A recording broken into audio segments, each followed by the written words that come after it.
Mobile কি অদ্ভুত, তাই না? সে শুধু আমার কথা এবং ভিডিও রেকর্ড করতে পারে, কিন্তু তার নিজে থেকে কোনো ইচ্ছে নেই। আমি ছাড়া সে অচল। ঠিক তেমনি আল্লাহ ছাড়া আমরা সবাই অচল। মোবাইল কিনতে গেলে টাকা লাগে, কিন্তু আমরা টাকা দিয়ে কি নেক আমল কিনতে পারবো না।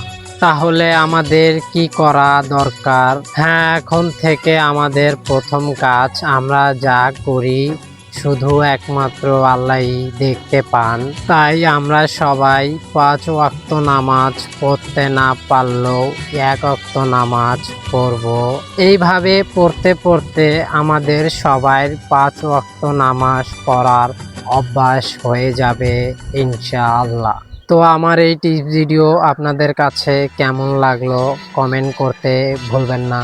যদি আমার এই ভিডিওটিতে আপনাদের কোনো উপকার হয় তাহলে ভিডিওটি শেয়ার করে অন্য ভাই বোনদেরকে দেখার সুযোগ করে দিবেন।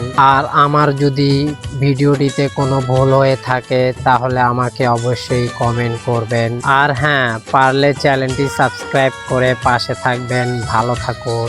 আল্লাহ হাফেজ।